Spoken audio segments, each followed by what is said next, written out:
হাফেজ, জি স্যার। এই গাছগাছলা অক্সিজেন তৈরি করে জানো? জি জি জি।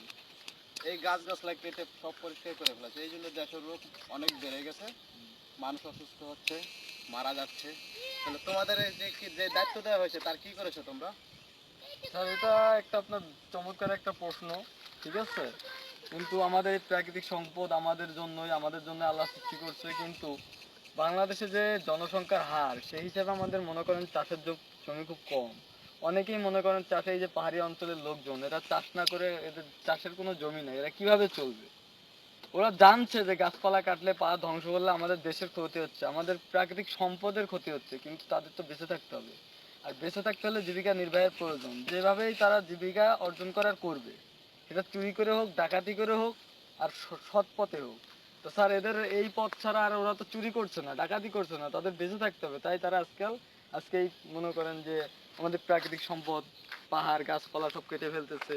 কিন্তু এটা আমাদের দেশের সরকারের দেখা উচিত, তাদের আবাসস্থল তৈরি করে দেওয়া, তাদের কর্মসংস্থান যোগায় দেওয়া। তাহলে স্যার মনে করেন এই পাহাড় আর ধ্বংস হতো না, আমাদের প্রাকৃতিক সম্পদ প্রাকৃতিকই থাকতো, পরিবেশ আরো সুন্দর হইতো, ভূমিকম্প হইতো না, ঝড় হইতো না, সাইক্লোন হতো না।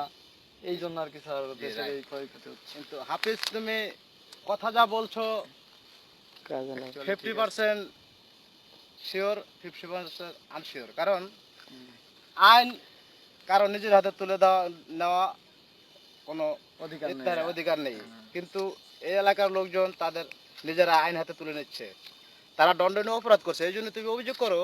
না এটা ঠিক আছে, আপনার প্রশ্ন এটাও ঠিক আছে, কিন্তু তাদের তো মনে করেন যে জীবিকা নির্বাহকে বেঁচে থাকতে হবে। এই যে সাগর আছে মনে করেন, ওখান থেকে কয়জন মানুষ মাছ ধরে খায়? অনেকের জাল কেনার ক্ষমতা নাই। মনে করেন ঠিক মতো ভাতই জোটে না, তারা জাল কিনবে কোথা থেকে? একটা জাল কিনতে গেলে 20-30 হাজার 50 হাজার টাকা লাগে। তাদের সেই মনে করেন যে এই সেই সঞ্চয়টাই নাই। যদি তাদের ক্ষমতা থাকতো একটা জাল কিনে সাগরে মাছ মারবে, তারপরও মারতে পারতো, কিন্তু তাদের তো সেই ক্ষমতা নেই। যার কারণে এক একজন এক এক দিকে, মনে করেন যাদের টাকা আছে তারা সাগরে, যাদের টাকা নেই তারা বন জঙ্গলে, তারপর তারা জীবিকা নির্বাহ অনেক কষ্ট করে দেখেন জীবিকা নির্বাহ করতেছে। এটা চলেছে এক প্রকার মনে কিন্তু করেন। তুমি কি কখনো দরখাস্ত লিখছো অফিসে? না এই বিষয়ে দরখাস্ত অনেকবারই করা বনমন্ত্রী, হয়েছে, সরকারকে অনেকবারই আবেদন করছে, মানুষকে মনে করেন অনেক সাংবাদিক আইসা তাদের জীবিকা কিভাবে চলে না চলে খোঁজ খবর নিচ্ছে, কিন্তু এই বিষয়ে তো সরকার কোনো পদক্ষেপ নেয় না। যার কারণে মনে করেন, আর আপনি কতজন লোক দিয়ে কিভাবে ঠেকাবেন এই বন সম্পদ? এদিক থেকে ঠেকাইতেছেন, আরেক দিক থেকে করতেছে, আরেক দিক থেকে ঠেকাইতেছেন, আরেক দিক থেকে ধ্বংস করতেছে। এটা তো মনে করেন পুরো বাংলাদেশে মনে করেন যদি 18,000 পুলিশ থাকে। অব টাকা দেবে, অনেক কথা বলছো, তুমি কি আমাকে শিখাচ্ছ নাকি?